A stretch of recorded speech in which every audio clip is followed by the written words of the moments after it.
10 কোটি টাকা পারিশ্রমিকের অফার ফিরিয়ে দিয়েছেন ঢাকাই সুপারস্টার শাকিব খান। হ্যাঁ প্রিয় দর্শক, সম্প্রতি এমনই একটি খবর প্রকাশ করেছেন সিনেমা নির্মাতা এবং ইউটিউবার মালেক আফসারী। তুফান সিনেমার টাইটেল ট্র্যাকের রিভিউ করতে গিয়ে এমনই বেশ কিছু তথ্য প্রকাশ করেছেন এই নির্মাতা।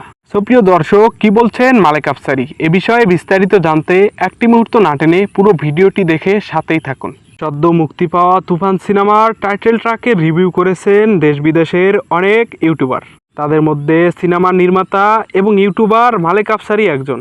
রিভিউ করা সেই ভিডিওটিতে ঢাকাই সুপারস্টারকে নিয়ে মালেক আফসারী বলেন, গত 28শে মে সিনেমা জগতে 25 বছর পূর্তি উপলক্ষে শাকিব খানের সঙ্গে দেখা করতে গিয়েছিলেন মালেক আফসারী। সেই রাতে শাকিব খানের সঙ্গে রাত 2টা পর্যন্ত আড্ডা মেরেছেন, এমনটাই তথ্য প্রকাশ করেছেন এই নির্মাতা। এছাড়াও সেই দিন তার সাথে ছিল এক ব্যবসায়ী যাকে ভাই বলে সম্বোধন করেছেন মালেক আফসারী। আড্ডা দেওয়ার এক পর্যায়ে শাকিব খানকে 10 কোটি টাকার বিনিময়ে 4টি সিনেমা করার প্রস্তাব দিয়েছিলেন মালেক আফসারীর সেই ব্যবসায়ী ভাই।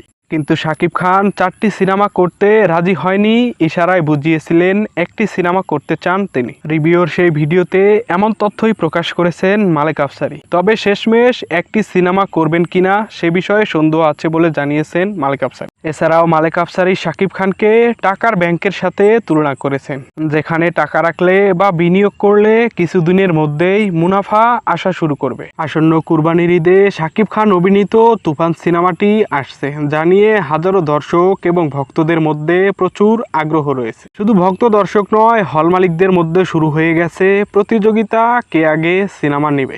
প্রিয় দর্শক, আপনাদের পাশের প্রেক্ষাগৃহে তুফান সিনেমাটি দেখার জন্য কতটা এক্সাইটেড হয়ে আছেন অবশ্যই কমেন্ট করে মতামত জানাবেন। ধন্যবাদ।